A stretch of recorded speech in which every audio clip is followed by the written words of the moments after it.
Good day, good day. We are Beat, where we build everyone and anyone teachable. Yes. And tonight we have one for the books for you all. We're going to be discussing life after grief, life after loss, life after rejection, and life after witchcraft. Look, y'all, come on and scoot on in and sit in, and we're going to get into this conversation, okay? Mm-hmm. So I'm just happy that we together again, y'all. Period. It's been a long time. So how's everybody been doing before we get into that? Blessed. I'm good. That's good, good, Yes, good. good. On top. Man, so I've missed being with you all. We have been going live and we've been doing it virtual. But it's nothing like sitting amongst your sisters and being able to talk, relax, and release, okay? So let's talk about what it is, life after grief. I mean, we all, as a sisterhood, we lost someone dear to us just last year. And so we did discuss what it was like for us, but trying to just rebuild. How has that been? And I know she's not the only one. We have, both of us lost a son, grandson here, nephews. We've all dealing with some form of loss and grief when you're talking about people. So how have you all been dealing with it? Me personally, because I'm still dealing with the loss of my mother. So I just actually, after seeking therapy, realized that I never really grieved my mother. I just moved on with life.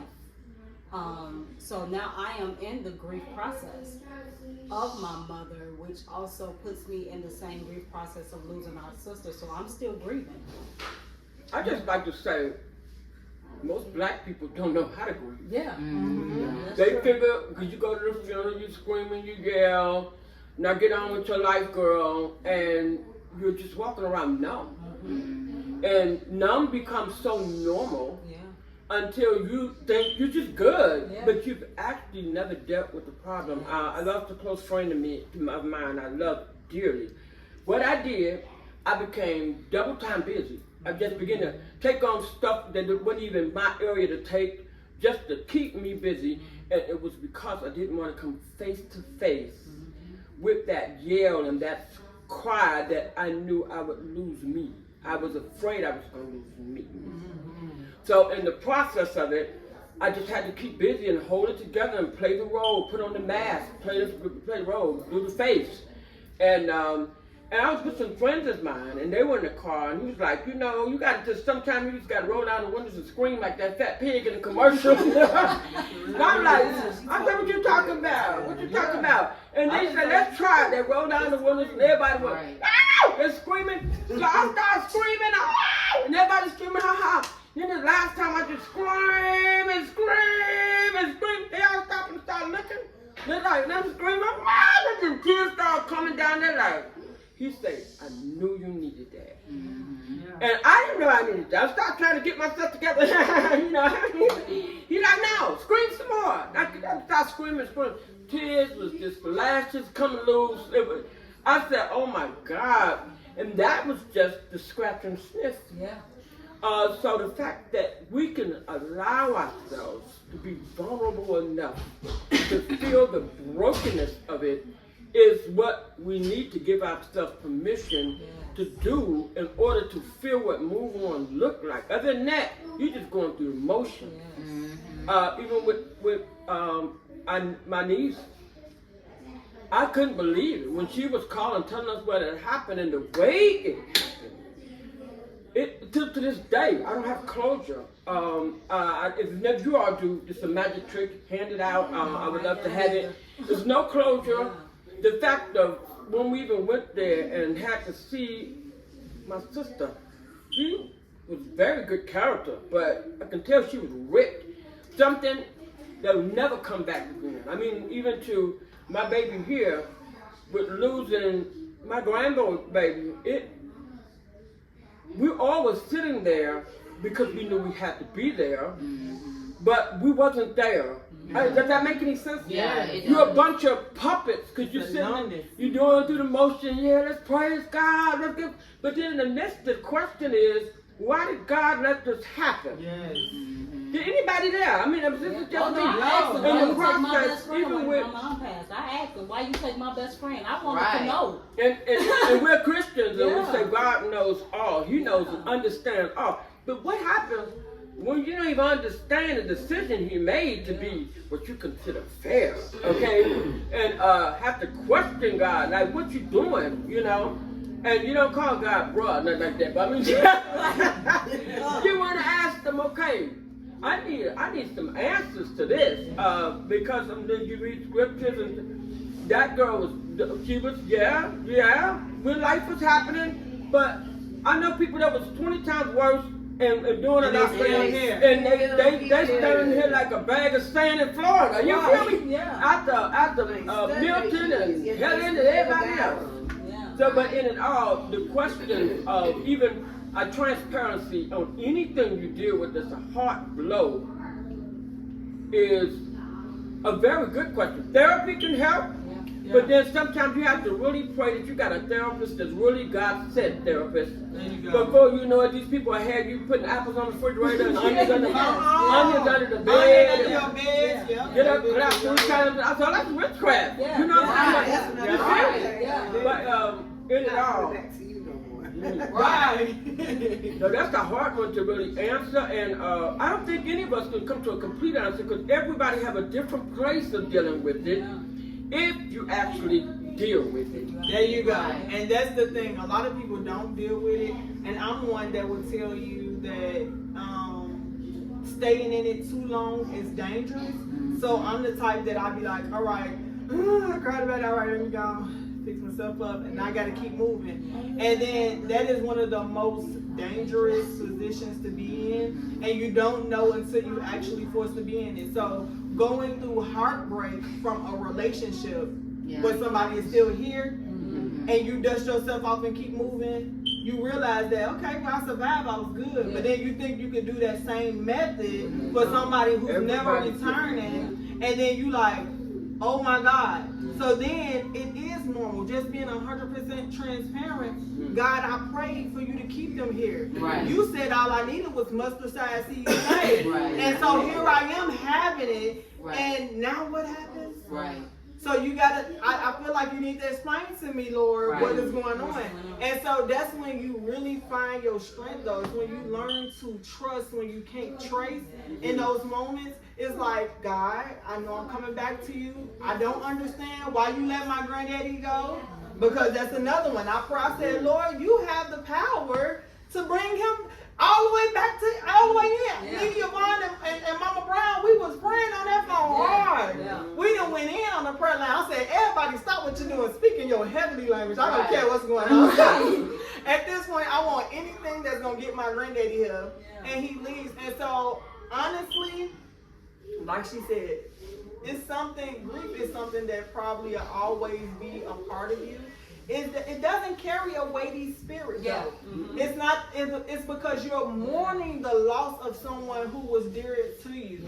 And so you strive to say, Lord, did I do the right things to make sure that they made it where they need to make so we can see each other again? Yeah. Because I do believe that we're going to be able to know who each other are in heaven. Yeah. I believe that. And so you just have to go there to that point, because at the end of the day, it's like, I mean, what else can we do? We can't sit and curse our God and Right. be mad about it Yeah. forever. And so you have to understand, actually, death, what Pastor say is for us, because they gone, and it gives us a chance to see. Well, God, I thank you. So in this moment now, they gone. You giving me an opportunity to talk to some more people, help get some more people to you, and move on. So what about Can I just say one last thing? I'm sorry. I will say this. Losing my mother pushed me into my purpose. Oh yeah. Yeah. God had to get my attention some way because I wasn't responding the way he wanted me to. So when he took her, I had no other choice but to walk in my purpose. See? And then a lot of times too, it be those people who we always put our dependency in. Not saying that he's taking them just because of that, but it's in those moments where you like, okay, I literally have nobody else to cry. Okay, well, I have you. This is it. Right. Now, I just like to say this, and I'm gonna let it go. The whole roundabout is, what do you do when God says no? Yeah. Because we say, oh God, when God says no, how do you reason that? Yeah. I mean, because with my father, I knew his meat suit was worn out. The way we take care of our bodies. His spirit jumped up because that's his nature, but his meat suit. But how do you explain this? Your baby was how old? 17. His meat suit wasn't Worn out. My niece, how old was she? Erica was 41. 41. Her meat suit wasn't worn out. It's just the fact that even with praying to God, cover and keep and protect our families, and He say no. It has to be a bigger plan that you won't even understand until you get to heaven. Just like the fact that other people's lives that you've touched with the love that you've shown, with the Jesus that you've reflected, you'll never know how much their life was changed till you get to heaven. Yeah. Because of you. You're getting stars out on your crown, and you like, whoa, I'm like I'm in Burger King, you know? And they got that crown stacked up, and you wonder what all that was stuck. Because that one moment, if you just smiled and shook somebody's hand and said, have a little something to eat, put a little something in their hand because the Lord led you to. They took a deep breath, and at that point, they were in between life and death. And you had no idea. You kept on about your day, was just obedient to God. And they were saying at that point, I'm going to kill myself today. But that smile, that shake of the hand, that little word, you can make it, bro. Keep your head up. You just don't know how much that means to somebody. I've had somebody, because I put that on Facebook, you'll never know how many lives you touch until you get to heaven.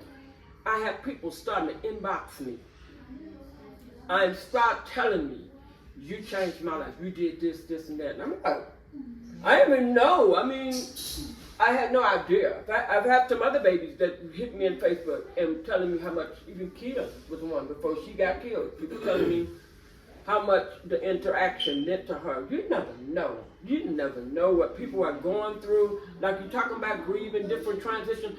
This is how come we got to really carry ourselves with a mind and spirit of love, because people are that close to snapped. Oh, yeah. And if you understood it, you'll carry yourself and handle your words, your body language, all that a little bit different, because you never know when you're the one going to get the repercussions of what all the rest of them did. I'm trying to tell you, you gotta be kind to people these days. Or be the one that give it to them. I'll just tell them. Right. Because we ain't might always catch me just in say that- that. Don't catch me at that wrong right moment. time. Not the wrong right time. Yeah, the wrong right time. And they're like, you didn't know. Right. There you go. You gotta listen, because I Go ahead, I'm sorry. Wendy's. But go ahead, y'all go and talk. I mean, what do you do when you, like she said, a lot of us don't grieve, because the one thing you realize at the end of the day is life is going to keep coming. That's it. So, I mean, how do you stop and grieve when the fact of the matter is life is going to keep going? And you can get so deep into grief where you realize it's going to keep going whether I keep going or not. So you either get up and you go with it, or you lay there and you fold. Right. And if you got, like in my case, you have other children, folding is not an option. Not an option. You got bills, they gonna keep coming. You don't get to lay up in the dark and do nothing. And you find ways to do it, not looking at take camera. You can't tell it, but I throw myself into things like working out, burning energy in ways that I'm not affecting other people. I try not to give off my negative energy. Read more, pray more, scream less, because you don't want to traumatize everybody else that's around you. You have those few little times in those moments when you by yourself and you can, but for the most part, hey, especially being this color, you learn to roll with the punches. That's what we do. Were you angry at God? Most definitely. I mean, how could I not be? Because again, praying for my child, anointing my child's shoes. Lord, please don't let him go nowhere he ain't got no business going. keep him covered, like in prayer, corporate prayer for him, private prayer for him, just prayer all the way around. And yeah, you get angry. Yeah. Every time you think about it, you get angry. Yeah. Then to watch your kids have to suffer behind it, and that actually caused my grandmother health to fail some because she, in her own little way, shut down. And I think that was like the second grandchild for her that she had lost at that age. I mean, it's one thing to realize what it's doing to you, but then you have to sit back and watch the effects of what it's doing to other people that's close to you, and that does something to you too.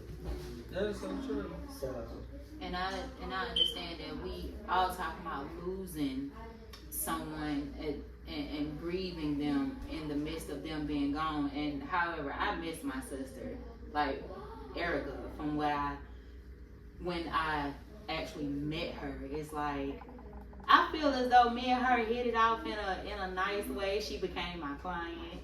You know, we got a chance to have different conversations, you know what I'm saying? May not have been conversations that you all have had with her, or whatever, and I really, really miss her.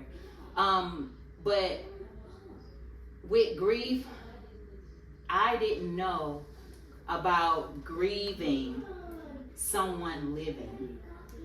And with grieving someone living, it was like with me, I'm gonna start with a relationship that I really wasn't supposed to be in anyway, but I really wanted to be there because I thought it was love. It was like when everything ended and I had to go through my therapy and talking to my therapist concerning everything I went through, concerning narcissism. It was like she said, okay, you're grieving now because you're hurt, but now it's time for you to grieve that person because of the fact that it's literally time for you to leave. Like, even though you know that you have to look at that person wherever you see them at or whatever, it's like it's time for you to just let it go all together because of the fact that you wasn't supposed to be there. Like that wasn't the person that you fell in love with. And to actually do that, when I tell y'all, it hurt me the most to actually have to do that because of the fact that I know that I wasn't supposed to be there.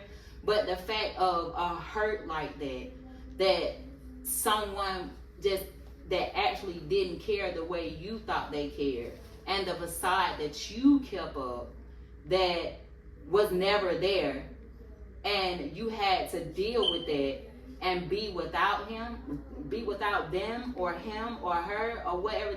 That's the worst hurt ever that anybody could go through.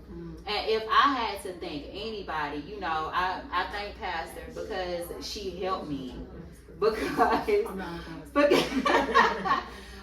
of the fact that it was around my birthday, and don't nobody know this, and I'm willing to be transparent and share and turning all the lights on, just like what I said in our sisterhood group, that my last phone call was going to be to her because I was going to commit suicide before my birthday even came in because of the fact I said it hurt too bad. It hurt so bad that somebody could actually do that to you and just don't care. Discard you like you are a piece of trash. Like, discard you like, okay, oh, we are on to the next person type of deal. So when I talked to her, I said, just know that I love you. And immediately, thank God that she has God. She knew that it was something wrong. So I can truly say that my sister saved me from doing something that I wasn't supposed to do anyway, and really saving me from myself, and just basically letting me know, look, you supposed to be here. Don't kill yourself over somebody that never loved you anyway. Don't do that. Learn how to deal with yourself and deal with your grief, and learn how to give yourself self-love. So I really thank God for just going through that, because going through all that, it led me to God. So in the midst of me doing everything that I did and going through everything that I'm going through, if I wouldn't have never went through that, I don't feel like I would have made it to God. So everything has a reason on my end, and On everybody's yeah, you're right, on everybody's end, on what we go through. So I really thank God for that situation and showing me how to go through grief and draw more to Him instead of just leaning on the situation that I was leaning on. That's So. beautiful, Tank, that you're relating to an actual living soul. People don't use the word grief. Some use separation, Right. some use disconnection. Right. But when you've really become soul connected, Mm-hmm. which people don't understand, how come the Bible tell you don't lay with these people, Right, because you right. take on their spirits. You know deep in your gut, I call it your spirit, Yes. that this is not right. Right, Step it's one. not. But something inside of you, because of the sexual connection, Mm-hmm. ties you to that person, and you know you didn't supposed to be with them. Right. But your body parts would literally make you pick up the phone and call Yep. them. Yep. Yeah, nobody, I'm talking about him. But in the process of it, that's a good, that is a good clarity right there to give to people that grieving can actually happen to living people. Living Oh people. yeah. I mean, Friendships too. I've experienced it with living, but it wasn't a sexual connection for me because we never had sex. Yeah. It's just the bond. But Yeah. for me, it was more so being that person's friend, and then you develop into a relationship, Mhm. and that was actually the first time I could truly say I was in love. Mm-hmm. Man, what? And when I say it devastated me to I didn't get out the bed for days. Mhm. I called out of work and stayed in bed and just cried all day, every day. Mhm. Because how could you do this to me? It's like, Right. How could you do this How to could me? you do it? After Yeah. all I sacrificed and gave up, going against my mama, my Right. family for you, Going against. going against my sister. Mhm.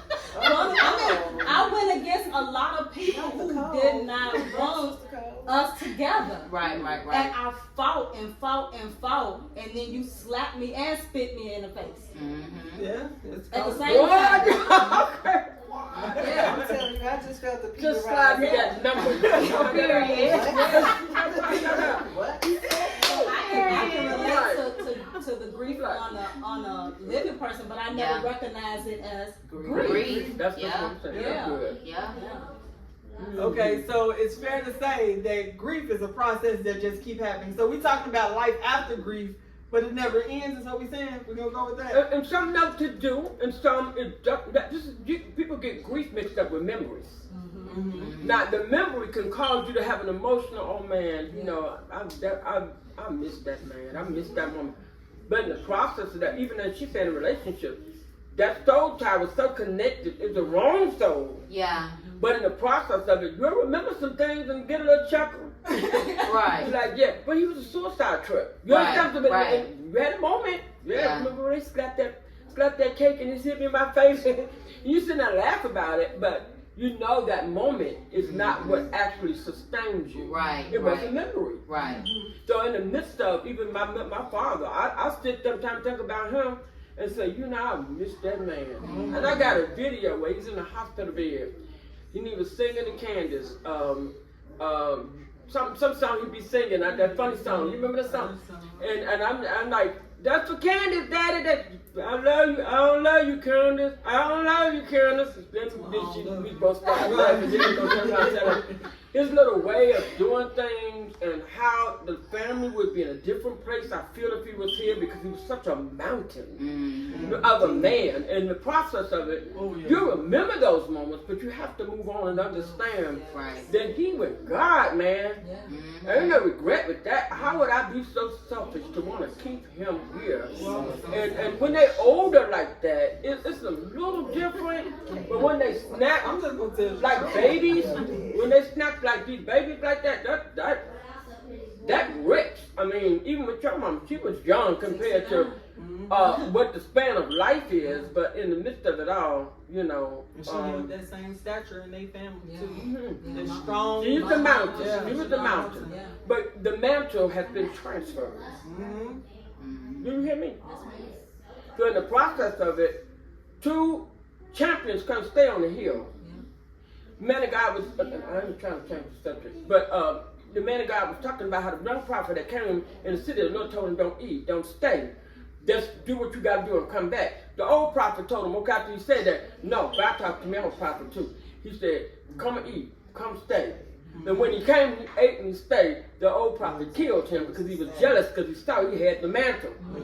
See, but as your mama understanding that the mantle had to be passed, guess what?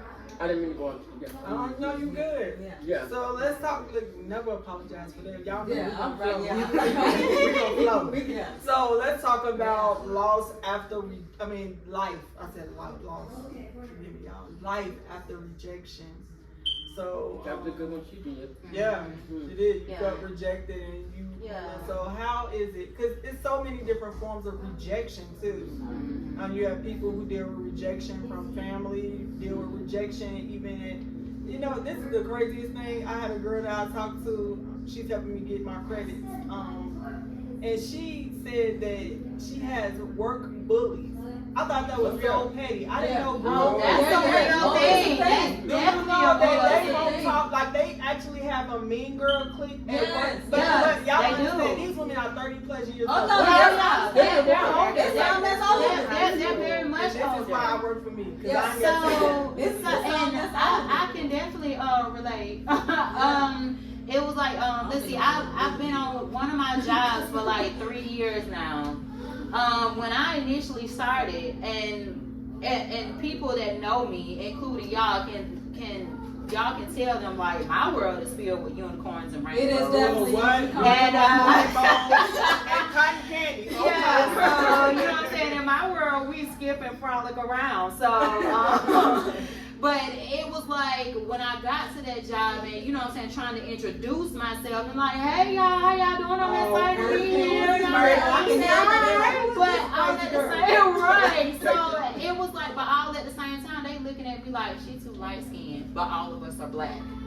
You know what I'm saying? But because of the fact that I'm light skinned, because of the fact that I'm just perky, I'm the girl that smiles and talks and laughs all the time, it's like they're mad. Yeah. So it's like they figure out a way to have me as an outsider, and now it's a whole episode of the Mean Girls. So it was like, if I'm not liking what they're liking, we all have the same job, we all have the same position. So why is this happening? You see what I'm saying? And I went through that for a long time, and it was like talking to my sister, and I'm telling her like, this is frustrating. Like, why people don't like me? I'm a likable person. Like, what is going on with people? But that's how people are, and I had to come to the conclusion: either it's something they don't like about themselves There you as go. far Oh, as it's they all are of the above. concerned. Or it's like when you are the new person that stepped in and they're slacking off, and now that they see that you trying to learn your job for what it is, it's like now they're afraid that you're gonna take their place. But let's call it And you're spade a a threat. spade It's too. a threat. We wrestle not against flesh and blood. So sometimes it's literally your spirit Yeah. that you carry. Yeah. It can aggravate somebody. I promise you, I wouldn't know anybody. I walk in the room, Yeah. God bless, how is everybody doing? I just, Right. do you need anything? All right, you fine? I'll walk away. Right. And you'll have them like, Right. you doing that because you really upset because the spirit I carry. Now if I said something else to you, but then them same people will Yeah. come back to you. Can you pray for me? Right. They lose something that's on you. Yeah, So yeah. they get to the place Yeah. where they want to use the gift or your Yeah. anointing, but they Right. don't want to. I ain't got time because Yeah. I'm gonna go with the masses here. The Right. masses is here. Period. But I honestly can say I've never seen this on the workspace. So Oh, she yeah, told I've seen me that these I've never people were experienced it, but I've bullying, seen it. and It's that's a horrible. form of rejection.